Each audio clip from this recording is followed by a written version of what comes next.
الحمد لله حمدا كثيرا مباركا طيبا،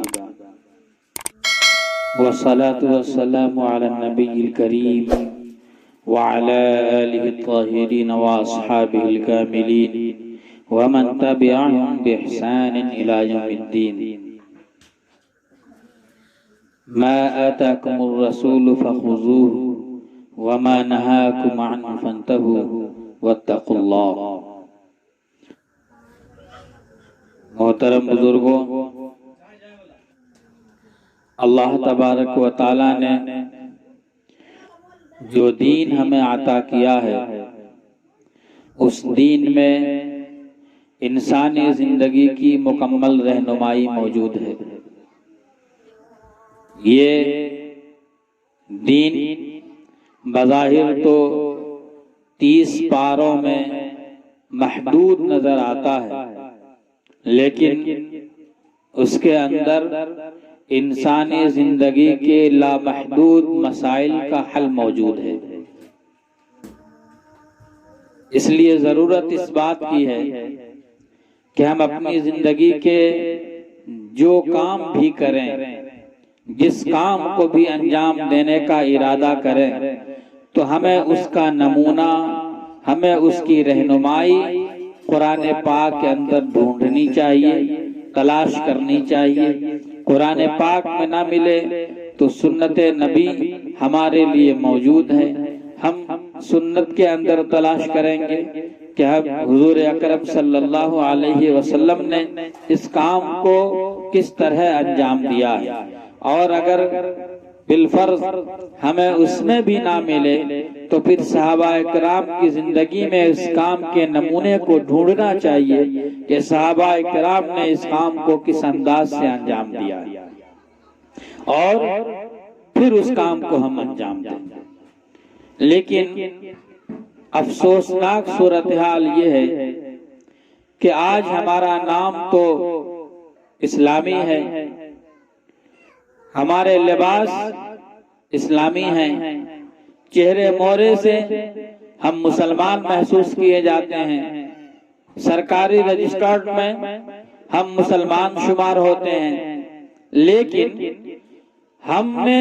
جو کام بھی اپنے زندگی میں کیا یا کر رہے ہیں یا کرتے چلے آ رہے ہیں، ہم نے اس میں اپنی مرضی کو اتنی خوبصورتی سے داخل کر دیا ہے کہ وہ کام اسلامی بن گیا ہے، وہ کام اسلامی بن گیا ہے. کسی بھی، بلکہ میں تو ایک قدم آگے بڑھ کر یہ کہتا ہوں کہ اسلام کا کوئی حکم ایسا نہیں ہے، کوئی حکم ایسا نہیں ہے جس کو اس کی صحیح شکل میں ہم نے اپنی زندگی میں اپنایا ہوا ہے. ہر چیز میں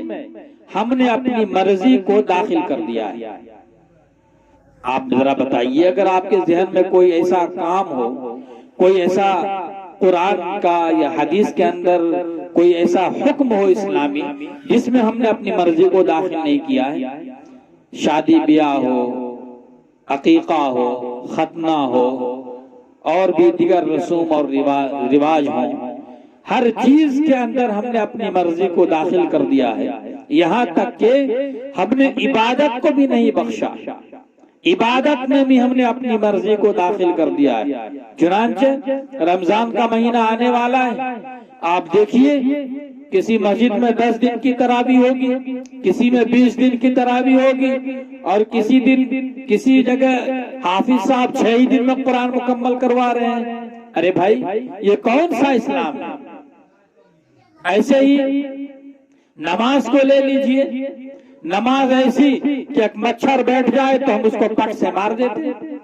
صحابہ کرام کی نماز ایسی تھی کہ جسم سے تیر کھینچ لیے جاتے تھے اور انہیں محسوس نہیں ہوتا تھا. زکوٰۃ کو لے لیجئے، آج ہم نے زکوٰۃ دے کر جتلانے کا ایک مزاج بنا لیا ہے، لیکن صحابہ کرام کا جو طرز عمل تھا وہ ایسا طرز عمل تھا کہ ایک ہاتھ سے دیا جاتا تھا تو دوسرے ہاتھ کو پتہ نہیں ہوتا تھا. اس لیے آپ اسلام کے کسی حکم کی گہرائی میں چلے جائیے اور اس کی صحیح شکل کو معلوم کر کے اس حکم کو اپنی زندگی میں تلاش کریے تو یقیناً آپ دیکھیں گے کہ اس حکم کے اندر ہم نے اپنی مرضی کو بڑی خاموشی سے داخل کر کے ایک ماڈرن اسلام کریٹ کر لیا ہے، ایک خود ساختہ اسلام بنا لیا ہے جو ہماری زندگی میں چل رہا ہے اور اسی کے تحت ہم زندگی گزار رہے ہیں، اور نام اپنا عبداللہ رکھے ہوئے ہیں، کرتا ہے مولانا فخر الدین والا،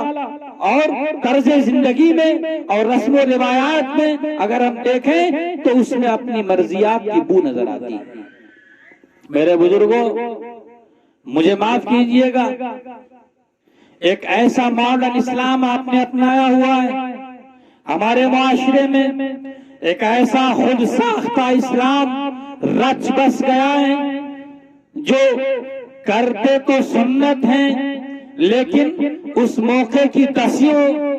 چیزیں ہم نے اپنی طرف سے اس میں داخل کر رکھی ہیں۔ کرتے عقیقہ ہے جو اسلامی عمل ہے لیکن اس میں ہم نے دسیوں چیزوں کو اپنی طرف سے شامل کر رکھا ہے۔ ہم عقد مسنون کرتے ہیں، اپنی بیٹی کی شادی کرتے ہیں، اپنے بیٹے کا نکاح کرتے ہیں، کہاں کرتے ہیں؟ مسجد میں کرتے ہیں، اور اگلی دن 200 باراتی لے کر لڑکی والوں کے گھر پہنچ جاتے ہیں۔ یہ کون سا اسلام ہے جو اس کی اجازت دیتا ہے؟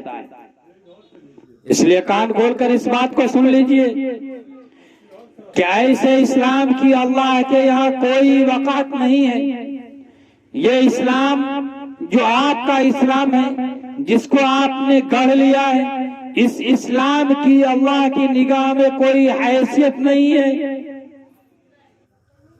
ہر حکم میں آپ نے اپنی مرضی کو داخل فرما کر ایک نیا اسلام کریٹ کر لیا ہے، ایک ماڈرن اسلام بنا لیا ہے۔ اس لیے اس بات کو سمجھیے کہ اصل عبادت تو یہ ہے، اصل بندگی تو یہ ہے، اصل فرما برداری تو یہ ہے، اللہ کے حکم کی اصل پیروی تو یہ ہے کہ اللہ نے جس حکم کو جس حیثیت کے ساتھ، جس نوعیت کے ساتھ، جس کمیت کے ساتھ، جس کیفیت کے ساتھ ہمیں عطا کیا ہے ویسے ہی ہم اس کو قبول کریں اور ویسے ہی اپنی زندگی میں اس کو باقی رکھیں۔ اصل اطاعت یہ ہے، اصل اسلام یہ ہے، اصل شریعت یہ ہے، اصل منشا یہ ہے، اصل یہ ہم سے چاہا جا رہا ہے۔ لیکن سوال ہی نہیں ہے کہ ہم ایسا کر لیں، اس لیے کہ ہم نے اس میں اپنی مرضی کو داخل کر لیا ہے۔ اللہ تعالیٰ سے دعا کیجئے کہ اللہ تعالیٰ ہماری گزشتہ جو زندگیاں گزر گئیں اس زندگیوں کے اندر جو کمیاں کوتاہیاں اور اس حوالے سے غلطیاں ہوئی ہیں اللہ اس کو معاف فرما دے، اور بقیہ زندگی میں اللہ تبارک و تعالیٰ ہمیں صحیح اسلام پہ عمل کرنے کی توفیق عطا فرمائے۔ حضور اکرم صلی اللہ علیہ وسلم نے جو طریقے ہمیں دیے ہیں ان طریقوں پر چلنے کی توفیق عطا فرمائے، اور ان تمام اعمال سے ہمیں اللہ بچائیں جو ان کی ناراضگی کا سبب ہوں، اور ان تمام اعمال کی اللہ ہمیں توفیق بخشیں جو ان کی خوشنودی کا سبب ہو۔ وآخر دعوانا ان الحمدللہ رب العالمین۔